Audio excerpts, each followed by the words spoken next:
Samsung baru aja merilis handphone flagship murah sebagai penerus FE di Indonesia. Apakah worth it buat dibeli?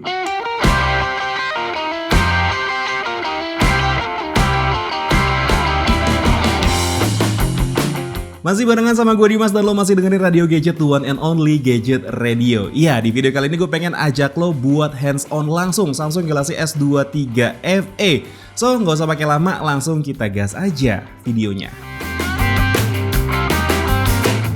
Jadi ini dia Samsung Galaxy S23 FE. Kalau kita flashback ke belakang, seri FE terakhir yang dikeluarin Samsung itu adalah Samsung Galaxy S21 FE yang sebenarnya handphonenya itu bagus, tapi entah kenapa banyak orang yang kurang suka.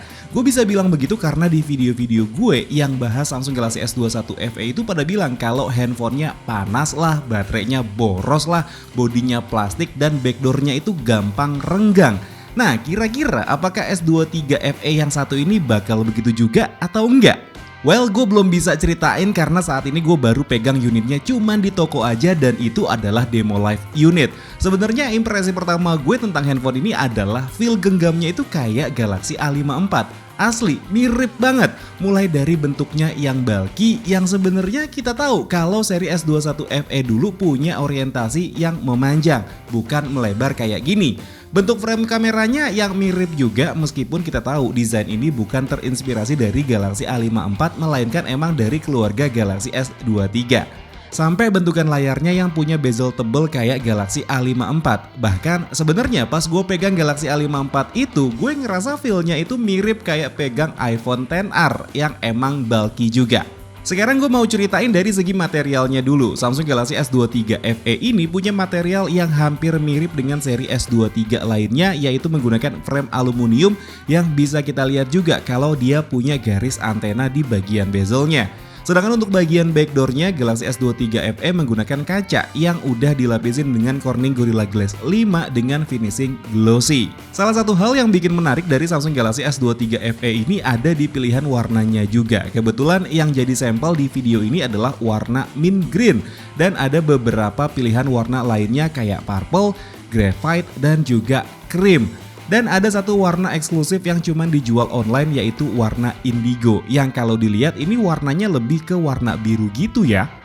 Untuk dimensinya sendiri ini emang terbilang cukup bulky dengan ukuran 158 x 76,5 x 8,2 mm dengan bentang layar di 6,4 inci. Nah, kalau kita ngomongin layar, material yang digunakan itu beda ya dari Samsung Galaxy A54, di mana Samsung Galaxy S23 FE ini pakai layar yang sama kayak seri S23 lainnya yaitu Dynamic AMOLED 2X yang sebenarnya untuk urusan warna dan kecerahan itu nggak usah ditanya lagi. Meskipun layarnya itu bagus, tapi mudah-mudahan layarnya ini nggak kena isu lightsaber ya. Mari kita berdoa sama-sama. Kayak yang tadi gue bilang kalau layarnya ini punya ukuran 6,4 inci. Sebagai perbandingan aja, kalau Galaxy S23 reguler itu punya bentang layar di 6,1 inci dan S23 Plus itu punya ukuran di 6,6 inci. Jadi posisinya itu ada di tengah-tengah antara S23 reguler dengan S23 Plus. Layarnya punya resolusi 1080 x 2340 pixel dengan aspek rasio 19,5:9 yang udah dilapisin juga sama Corning Gorilla Glass 5. Dan udah punya refresh rate adaptif hingga 120 Hz. Harusnya kayak fitur HDR10 Plus juga udah standar ya ada di layar Samsung Galaxy S23 FE ini. Bergeser ke bagian kameranya, Galaxy S23 FE ini juga masih mengusung tipe kamera yang mirip kayak Galaxy S23 reguler, yaitu memiliki setup triple kamera dengan lensa utama punya resolusi 50 megapiksel dengan bukaan f1.8 yang sudah memiliki fitur PDAF dan dilengkapi dengan OIS. 8 megapiksel kamera telefoto dengan bukaan f2.4 dan yang terakhir adalah lensa ultrawide 12 megapiksel dengan bukaan f2.2. Sedangkan untuk kamera depannya punya setup single kamera aja dengan resolusi 10 megapiksel yang punya bukaan f2.4.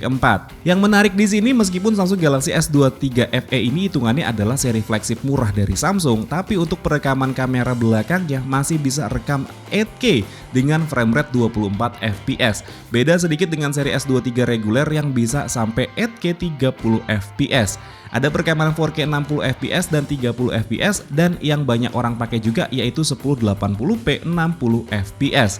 Sedangkan untuk perekaman kamera depannya bisa sampai 4K 60 fps. Gue belum bisa cerita banyak tentang hasil video dan kameranya, tapi sebagai gambaran aja, berikut sampel foto dan video yang berhasil gue ambil dari Samsung Galaxy S23 FE.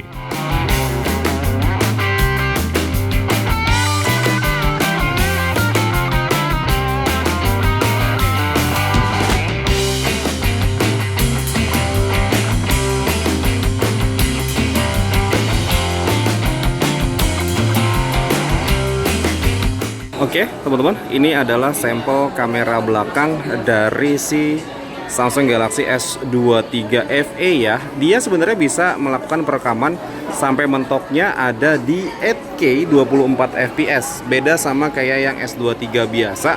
Kalau S23 biasa itu dia bisa merekam sampai dengan 8K di 30 fps. Cuman kalau untuk si S23 FE ini mentoknya cuman ada di 8K 24 fps aja. Ini sih untuk perekaman yang gue ambil ini. Sekarang dia pakainya modenya adalah 1080 60 fps. Pakai tangan aja, nggak pakai gimbal, dan ya memang terlihat sangat-sangat stabil ya ini untuk kemampuan videografi dari Samsung Galaxy S23 FE. Dan ini juga adalah sampel audio dari si S23 FE-nya. Oke, seperti ini. Oke teman-teman, ini adalah sampel kamera depan dari Samsung Galaxy S23 FE. Untuk kamera depannya ini dia bisa rekam mentoknya ada di 4K 60 fps. Tapi ini gue ngambil sampelnya ada di 1080 60 fps aja. Nggak bisa kemana-mana karena memang kondisinya handphonenya adalah demo live. Dan sekarang gue lagi ada di toko gitu ya, numpang ngambil ataupun juga hands on di untuk Samsung Galaxy S23 FE ini. Ya seperti ini hasilnya. Untuk kestabilannya sih menurut gue ya emang khasnya Samsung. Nih seperti ini. Hasilnya sih bagus ya kalau menurut gue. Dan ini adalah mic bawaan juga. Jarak antara handphone dan muka gue kurang lebih ada di sekitaran 40 cm. Ya seperti ini kondisinya. Oke. Kalau dibandingkan dengan pendahulunya yaitu Samsung Galaxy S21 FE, S23 FE ini punya rentang harga yang mirip dengan dua pilihan storage yaitu 8.999.000 untuk storage 128GB dan 9.999.000 untuk storage 256GB dengan pilihan RAM cuma satu yaitu 8GB. Tapi kalau lo sekarang beli Samsung Galaxy S23 FE, lo bakal dapetin free upgrade memori dari 128GB menjadi 256GB. Jadi lo cukup ngeluarin uang 8 jutaan aja untuk bisa dapetin storage yang lebih besar. Gak cuman itu, lo juga bakal dapet layanan Samsung Care Plus selama 6 bulan dan ada beberapa cashback juga. Tapi memang seperti yang kita tahu, untuk beberapa handphone Samsung sekarang datang dengan isi paket penjualan tanpa charger.